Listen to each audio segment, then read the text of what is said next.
Ni inkuru ikomeje gutungura abantu benshi, aho mu mudugudu wa Byimana, akagari ka Rusave mu murenge wa Murama, mu karere ka Kayonza, havuga inkuru iteye agahinda y'umugabo witwa Muhawenimana Boniface w'imyaka 38, wari umaze icyumweru ashatse umugore, nyuma umugeni akamwihakana akajya iwabo.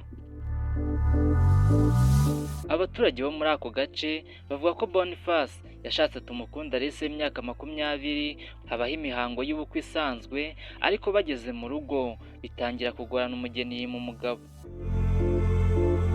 Umwe mu baturage yagize ati "Twasabye umugeni turamukwa barasezerana mu itorero, ariko bageze mu rugo umugeni yanga kuryamana n'umugabo, ntibyatinze barangira yahukanye." Undi muturage nawe ati "Umugeni yazanye umwana akajya amushyira hagati ye n'umugabo, bageze naho hari umushyitsi winjiye bagira ngo agiye kubasura, ariko aza gusohokana n'umugeni atwara ibintu byose." Boniface avuga ko yakundanye na Tumukunde mu gihe cy'amezi 8, bagasaba bagakwa ndetse bakanasezerana mu rusengero, ariko akavuga ko kuva bajya mu rugo umugeni atigeze yemera kubana nawe nk'umugabo n'umugore. Yagize ati "Tumaze gusezerana twageze mu rugo akuramo agatimba, duherukana ubwo turi mu gisharagati kuko sinari bumuhozeho umugozi. Umwana we yaraga ku nzu, bakaryama hagati yiziritse imyenda nk'uwayiziritse igiti. Kumwegera bikaba intambara, nta na rimwe yambwiye impamvu." Ku ruhande rwe, Tumukunde Alice yavuze ko ibyo yabonye bitandukanye n'ibyo yari yijejwe n'abamurangiye Boniface. Yagize ati "Uwo muntu ntituziranye cyane, baramundangiye, naje kumusura banyereka amazu atariyo, nagiye kubana nawe nsanga ntago bimeze nk'uko bambwiraga, nagerageje kubyihanganira ariko biranga. Ikintu nasabaga cyose ntiyabashaga kukinkorera, mpitamo kugenda ntacyo njyanye, nabisizeyo." Hari abaturage bavuga ko icyatumye Alice yanga kubana na Boniface ari uko yasanze ubukene bukabije bwugarije uyu mugabo.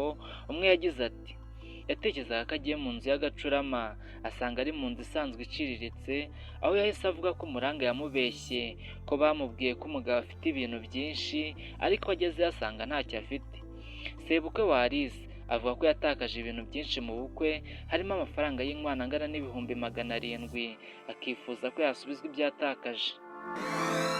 Yagize ati "Ndasaba ko bansubiza ibyo natanze byose, cyane amafaranga y'inkwano n'ibindi byose." Ubuyobozi bw'umurenge wa Murama bwatangaje ko icyo kibazo butari bukizi, ariko bakavuga ko bagiye kugikurikirana kugira ngo hamenyekane ukuri. Umwe mu bayobozi yagize ati "Icyo kibazo ntabwo twari tukizi, ariko tugiye kugikurikirana turebe ko byagenze." Bamwe mu baturage bagarutse kuri iki kibazo bavuze ko Alice yasuzuguye umuco nyarwanda, kuko nta mugeni wemera gusabwa agakobwa agasezerana hanyuma akanga kubana n'uwo bashyingiranywe. Boniface ugaragara nk'uwacitse intege yavuze ko atari ubwa mbere ahuye n'ibi, kuko yanigeze gushaka abandi bagore bikanga. Yanasobanuye ko afite umwana w'imyaka 18 yabyaye mbere, na Alice we akaba yarazanye umwana w'imyaka 2. Mushimiye wakurikiranye iki kiganiro cyose kugeza ku musozo. Mukomeze gukora subscribe kuri Mugisha TV, ibiganiro byiza byo ntakagaruka.